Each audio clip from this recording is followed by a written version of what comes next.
Well, first I'd like to express my appreciation to Karen McDonald, our prosecutor, for the charges that she just announced, which I'm sure you were at her press conference. I agree with the charges that have been levied. I agree with holding this individual wholly and completely responsible for the deplorable, tragic event that occurred by choice. And so we appreciate her stepping up quickly and charging this individual as an adult, which I have said from the beginning of this I believe is most appropriate. You also know we put out a release, sadly, the 17-year-old fourth victim passed today at McLaren Hospital shortly after 10 o'clock as our fourth decedent to die from gunshot wounds in Tuesday's senseless shooting. You already know the other three tragic victims, and thankfully we're learning more about them, and hopefully we'll honor their memory, not just with the charges, but to talk about their life and what amazing young people they were. You also know 7 other people were injured. I'm going to update you on their status. 6 students, 1 teacher, 4 remain hospitalized, 3 have now been treated and released.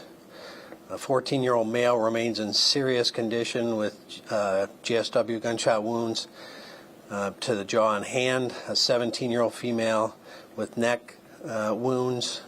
She is at a local area at McLaren Hospital. A 14-year-old female has improved, thankfully.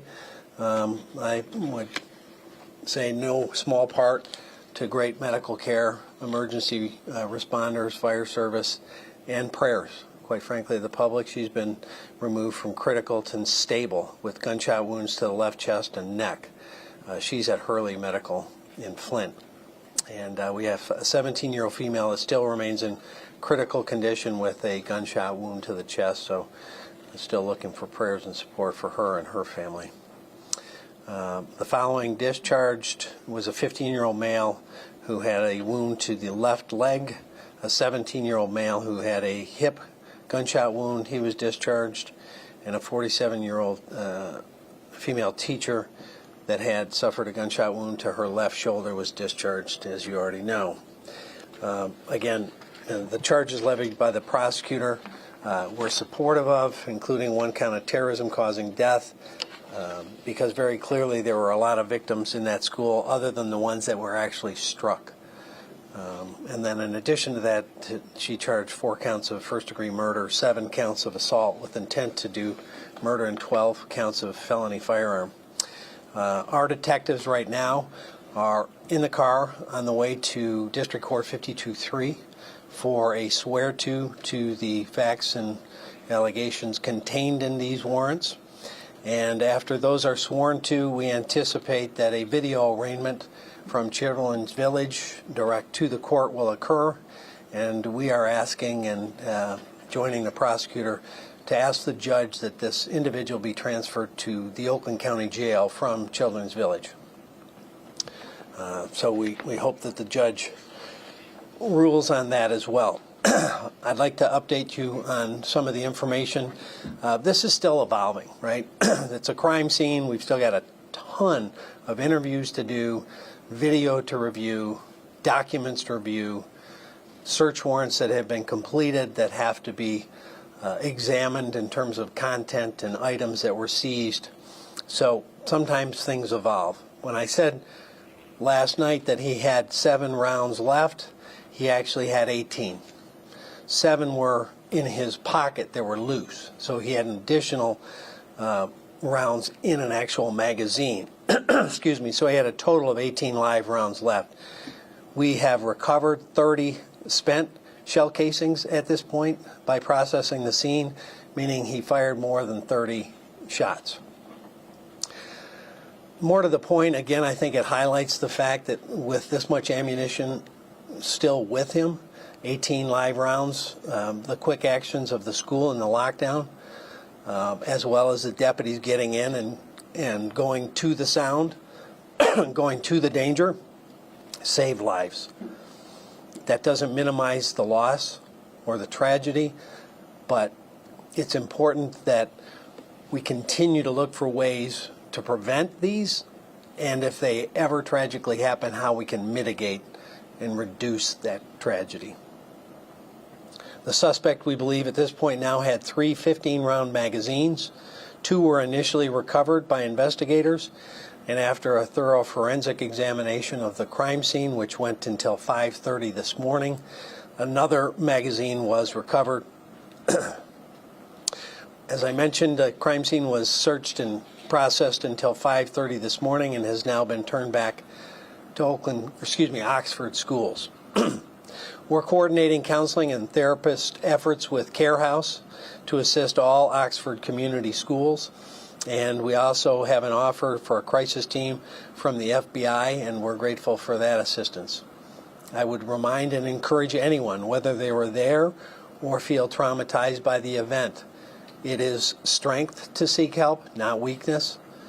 That trauma affects people in dramatic and sad ways, and asking people for help, seeking a therapist or a counselor or a chaplain is an important step to process such a tragedy. Also, I want to clear up some of the incorrect information that keeps circulating. Social media keeps ginning up a great deal of false information. A video was disseminated rather widely that showed the students in a classroom and depicted someone knocking on the door, and pretty much the allegation was that that was the suspect. We've now been able to determine that was not the suspect. Excuse me, more than likely it was one of our plainclothes detectives, and he may have been talking, bro, in a conversational manner to try to bring them down from the crisis, to say, come on, bro, let's get out of the classrooms, let's get you outside, let's get you, that kind of comment. The suspect, we have now confirmed by analyzing all of the video from the time it began to the time we took him into custody, never knocked on a door. So, the other thing that we are seeing, that we have heard on social media, was that, again, we were notified about this threat in advance. False.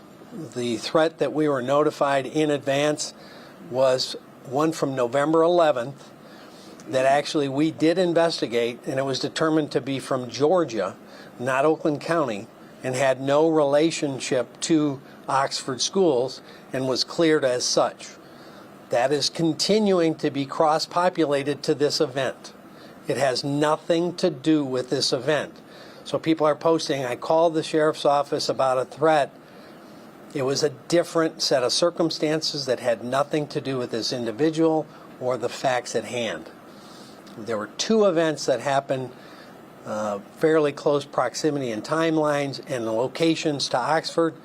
Both of them had nothing to do with this. We received no information about this individual prior to the shooting.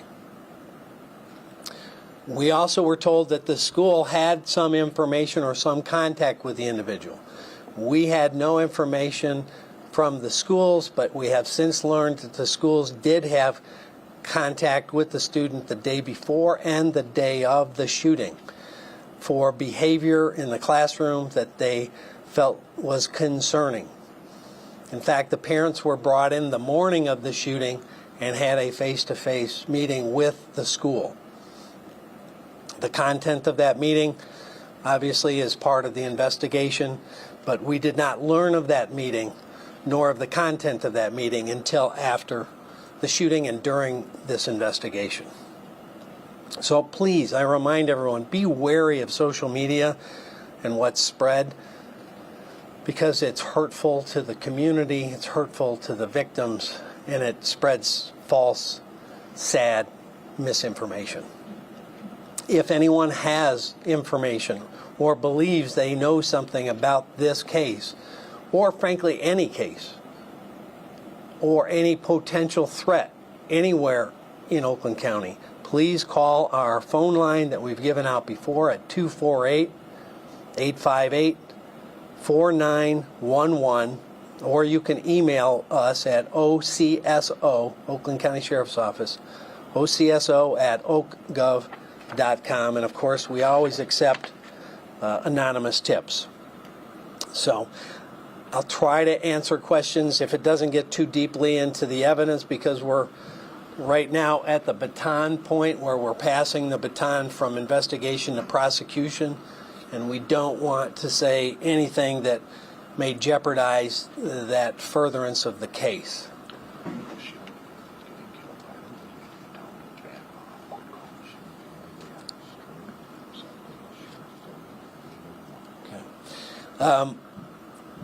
Secondly, one of the victims' families has been getting a great deal of contact from the media. They don't want to talk to the media, and they're feeling bombarded in this unbelievable moment of pain. So we would ask you to leave the family members that lost loved ones alone. And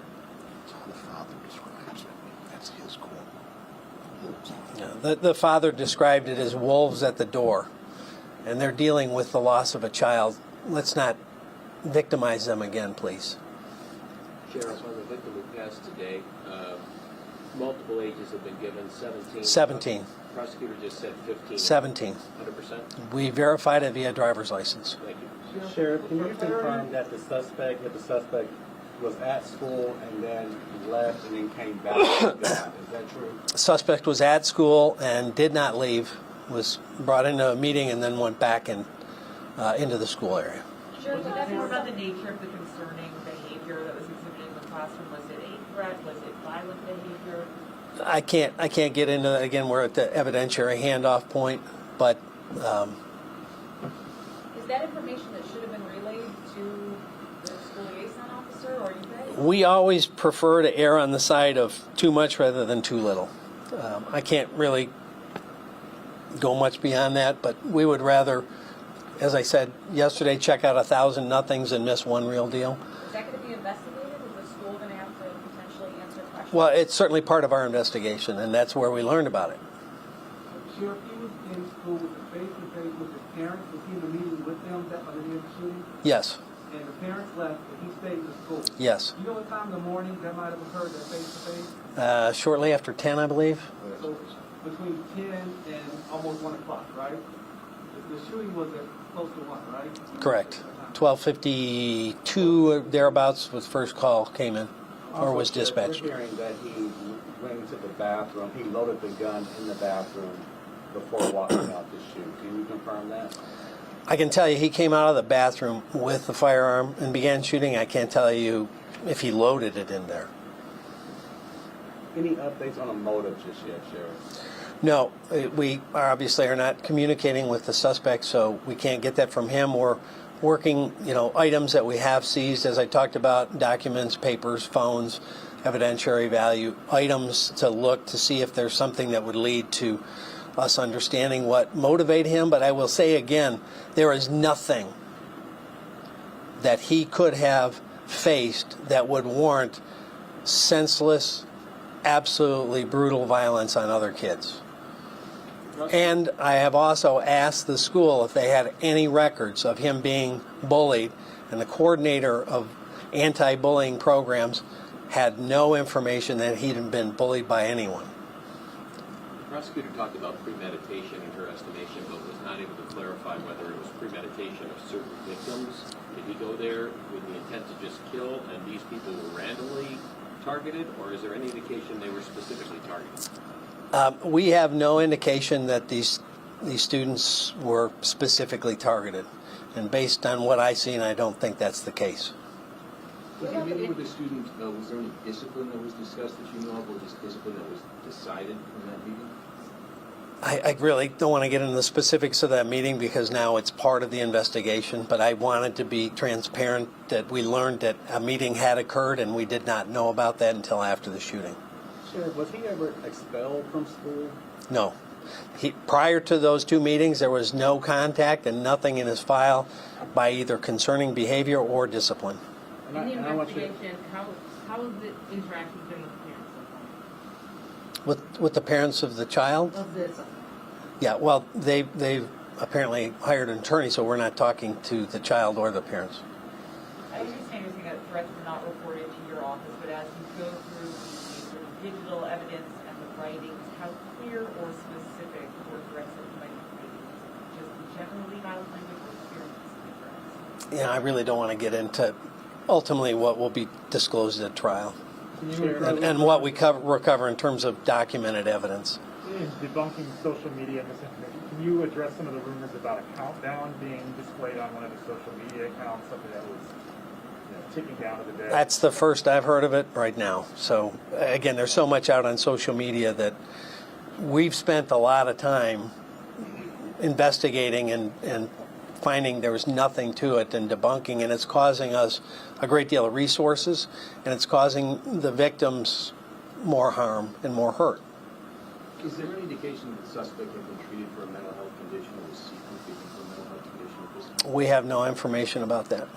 Sheriff, what was his proximity to the victim? Was he within, if the kids walking down the hall, Very close. he was very close as opposed to? down Very the hall close. right? Very close. Sheriff, I know all of this happened within like a 5 minutes, but is there like a timeline that you can give us as far as where the shooting started and the direction or the avenue that he took? Again, I don't want to get too awfully specific into the actual elements. He came out of the bathroom, began shooting, moved through hallways and back through hallways, and was apprehended in the hallway. Never went into a room. He was in the hallway the whole time. And I have one more question, Sheriff. Did he ever spend any time in a mental facility at all? Do we know that? Not that I'm aware of. Are you aware of the shooter going to a gun range in the days before the event to train with the weapon or get familiar with it? We're told by different people that he had. There's some social media posts that allege that. We have not had the ability to verify at this point if there was a range or if that happened. And that's, again, I mean, understand the scope of this. The school has almost 1,800 students. And so everybody that was in school that day, we have to contact to see if they saw, heard, or knew anything. And we have to review every bit of video footage from all of the cameras in that building, which there is an extensive camera system thanks to the proactive work of Oxford Schools. And I'll also say on the proactive side, we've worked with Oxford Schools. Our liaison taught them in Alice. That saved lives. And after going through the scene last night and seeing it in a very non-rushed fashion, those practices were used and they saved lives. Desks were upturned, doors were barricaded, doors were actually hit by gunfire, and so were barricades. But the doors were safe. So that behavior, that training, and those protocols saved lives. When was the last time there was training at that school? Was it for teachers or? I believe it was just prior to COVID, maybe 2018. Sheriff, you talked at length last night, today, about the training. of- 2019, 2018, somewhere in there.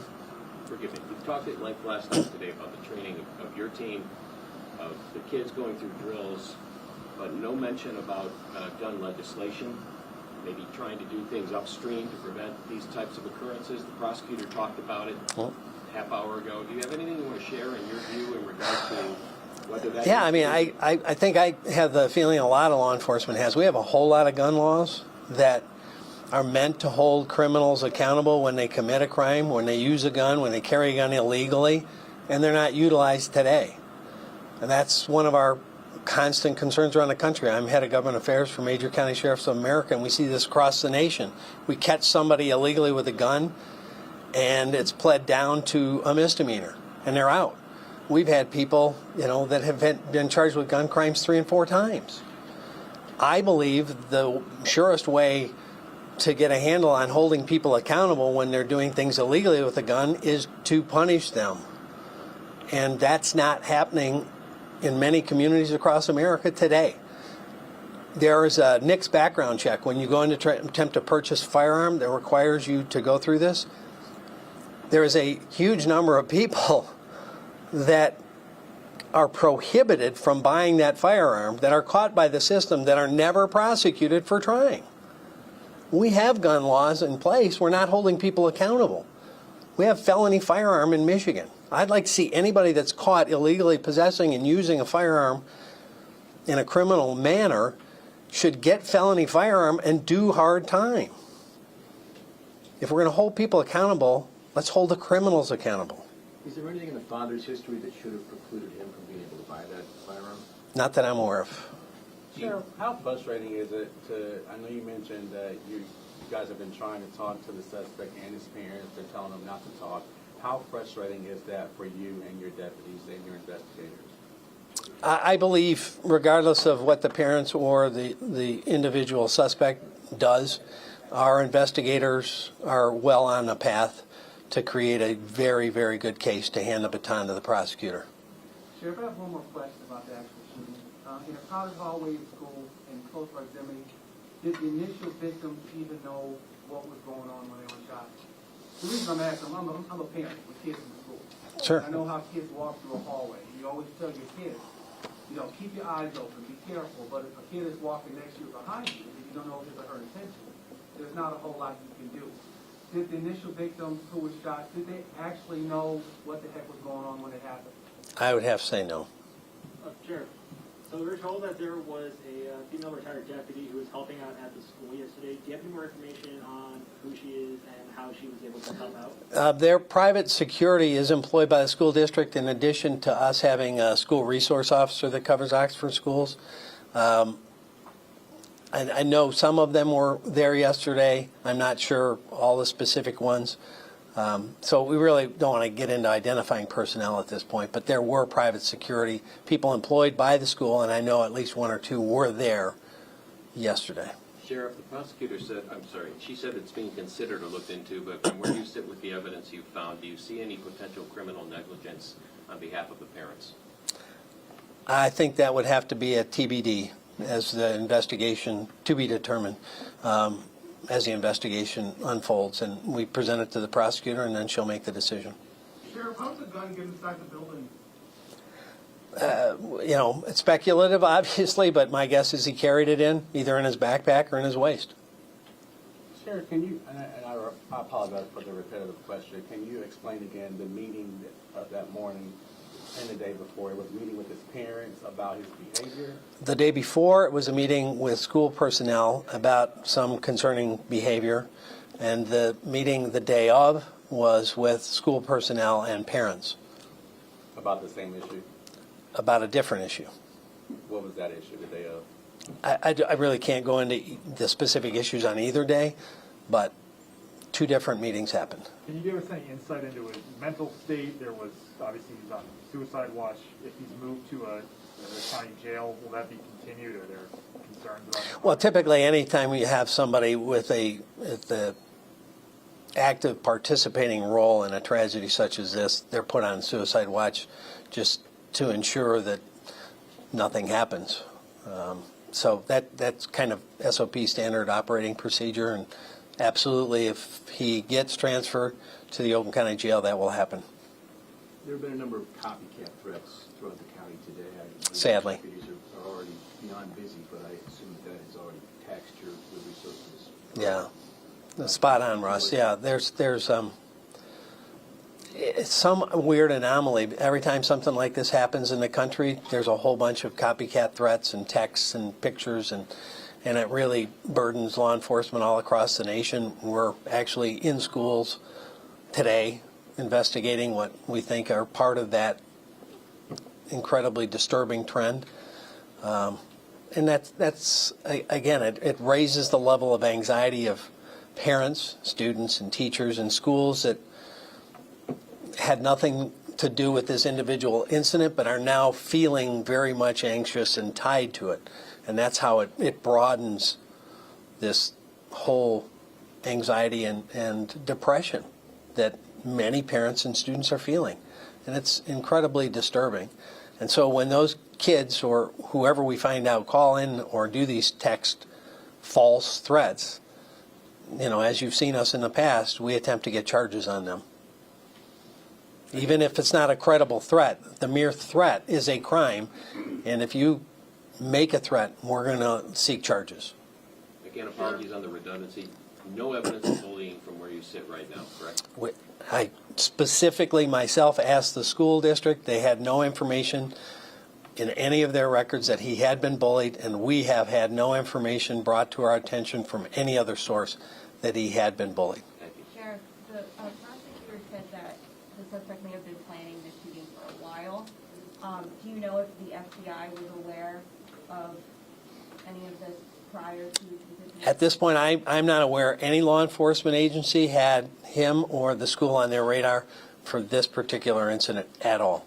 for this particular incident? What about previous incidents? Or, Any incident involving him. He wasn't on any law enforcement radar that I'm aware of. Certainly not ours. We had no communication about him or about anything that was pending, and I haven't heard from any law enforcement agency that they did. Was the suspect a gamer? Did he have any video games? Apparently, he was interested in games. I can't really comment on what those were at this point. That obviously is something that will be looked at as well. Sheriff, is the belief that he took the gun illegally or was given the gun illegally? That part of the investigation. In any event, he had the gun illegally, took the gun illegally into a school, and used the gun in an illegal and murderous fashion. So we've got a whole bunch of charges already, regardless of how he came into possession of it. Any clarity you can give on his familiarity with weapons, perhaps gun range use, etc., in terms of his background and familiarity with guns? I don't know much beyond what we saw in evidence in the school, and that will be part of the investigation, obviously. With this particular weapon, it's our understanding it was purchased 4 days ago, so this particular weapon, probably not a huge amount of familiarity with. But over the years, other weapons? That's part of the investigation. What's your perspective on the terrorism charge, the impact of that message it sends to the community? I agree 100%. You know, if you weren't hit by a bullet, doesn't mean you weren't terrorized that day and won't have nightmares about it the rest of your life. Whether you're a parent, a teacher, or a student in that class. You know, going through that building in the wee hours of this morning, looking at the disarray in the classrooms and the backpacks strewn across the floor, that had to have been an absolutely terrorizing moment in anyone's life. I don't care if you're an adult or a child. How much more time do you expect on processing at the school itself? Are you pretty much done? We're pretty much wrapped up with the physical processing in the school, not necessarily the evidence that we obtained from it.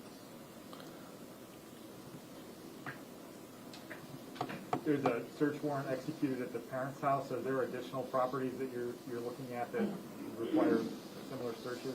We did seize some property at the house, and our detectives are going through it. So I think I mentioned this before. We've got a lot of different bundles here that we're fortunate to have under our own roof. We have our own crime lab, so they're processing things as it relates to the scene and items that were seized there. We have computer crimes looking at any kind of digital evidence, including his phone. You know, we have detectives looking at any potential documents or other things that may contain information or things relative to, you know, some of his thoughts. Maybe it might be contained in some of that. So a lot of those things are kind of spanned out to all of our different specialists, and then they'll be brought together under the officer in charge of the case and relayed to the prosecutor. Can you give us any details on what was seized or maybe the volume of material that was seized? I can't get into the details of what was seized. I can just tell you we have a voluminous amount of stuff and things to do. Stuff to go through and things to do. Sheriff, I just have one more question, and I believe you answered it previously, so I apologize for that. Will your investigators, will they have a follow-up conversation with the school in regards to why you guys were not informed about that meeting or his behavior? Certainly our investigators will be and are in close contact with that school, and we're in close contact with all schools in Oakland County, and we encourage all schools, public or private, houses of worship, businesses, anyone that has any concerning behavior, they should report it. Allow law enforcement the opportunity to make the situation safe, to say there's nothing to it or we need to look deeper. That's what we want to do. It's not a burden. So we encourage people, wherever they are, if they're concerned about something, let us know, or let your local police know. The term concerning behavior, does that constitute threats in specific? I don't want to get too awfully into what was concerning because then I get into the actual content. But, you know, it's one of those things, if someone looks at it and you go, oh, that doesn't seem right, whether it's threatening or disturbing, or maybe they're worried about, you know, someone being bullied or suicidal. We have obviously a huge problem in America with suicide, especially teens. If they see something that may cross into any of those realms, it needs to be shared so we can figure it out, A, if it's a threat to anyone else or themselves, and B, where to get help. Has the school indicated why they didn't share the concerning behavior with your office? That's all part of our discussion with them. Sheriff, did he know about the meeting with the school officials and his parents that morning? Did who know? The defendant, I'm sorry, the Crumley. Did he know that he was going to be meeting with school officials and his parents? No, he was brought into the meeting and his parents were called. Okay, so I'm asking because did he ever leave the school after that meeting? No, The not. son was already in school. So the gun was somewhere in the Still, again, it's still a moving, we believe it was. I can't definitively say 100% that it was, but we believe it was because we've begun the process of tracking his movements and saw at what point and where he came out with the weapon. Thank you. Sheriff, do you think that some type of red flag law could have helped prevent this crime at all? Or I don't even know if something like that even exists for a minor. Like, could guns have been taken away from the parent's home? Or You know, I don't necessarily think so. I think the most important thing is to share information because, I mean, for anything, whether what you're talking about or a different process, you have to share. You have to say, this seems concerning. Can you look into it? And with or without that, we would. And say, hey, what's going on? What are you seeing? What are you hearing? What have you seen?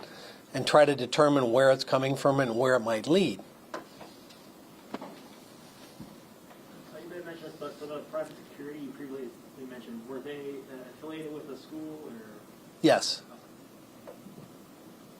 After the meeting in the morning with the school and the parents, did the suspect go back to class? Was he released back to? He was released back into the school from the meeting. Do you have any video of where he retrieved the weapon from, like a locker or somewhere? Again, the first time we saw the weapon actually in evidence was when he came out of the bathroom. So, you know, every other moment in time, it wasn't observed. So whether it was concealed on his person or in a backpack or hidden somewhere in the restroom, that is all part of the investigation if we can determine. There's been some discussion of metal detectors in schools and whether that would have prevented him from being able to smuggle weapons inside the building. Yeah. What are your thoughts on that? The vast majority of schools in America do not have weapons or metal detectors. And you know, that's a determination for each district about what kind of environment they want to be operating in. But I know for a fact one of the last debriefs I got on a school shooter, he came in through a back door. Somebody was going out and he came in, walked in with a firearm and began shooting. So, there's tragically nothing foolproof in a world where you have people that want to hurt other people. But again, the best preventive path that we've seen that has worked is to make sure everyone talks about something they've seen, heard, or witnessed so it can get looked into, to put training and protocols in place. In fact, that situation that I just mentioned where somebody came in a door that was a non-traditional door, they had radios as a school system all around the building, and anyone in the school was empowered to put the school into lockdown. And so a groundskeeper or a janitor, I can't remember his actual position, saw the person with a firearm going in the school and called it out on the radio. The school went into lockdown. They still had, I believe, 1 or 2 students killed, but everybody else was in lockdown, and the police were able to get there before any more perished. So processes, training, communication, that's some of the best paths that we've seen in terms of success. Sheriff, will you be releasing any video footage from inside the school? No, at this point that would become a handoff to the prosecutor for evidence.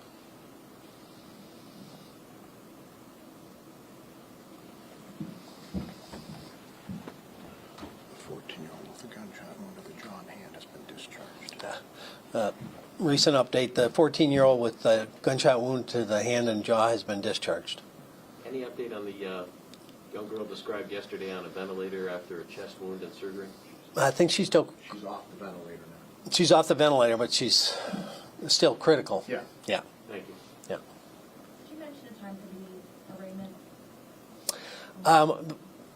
It's probably happening almost as we speak. swearing the It's warrant right now. it's going to be a video arraignment. So the detective's driving in person to the district court where he's going to swear to the warrant. Then they're going to connect via video and arraign the suspect to that court. Just so we're straight, can you relay the names of the folks that are still hospitalized and in critical conditions? No, we're not naming the victims that are hospitalized. I mean, even the ones that are deceased, were sad to hear that they've been negatively impacted. You know, we had hoped that it'd be uplifting and supportive rather than focusing attention that they don't want. At any point in the video, did anybody try to disarm him, or were people just running from him? Nothing I saw tells me that, and I'm not sure that we have any information on that front that has come to me. So the part I saw, there was no attempt. But obviously, when you've got somebody very close firing a weapon, that's not almost anybody's natural response to go towards it, other than police and military, and that's with extensive training.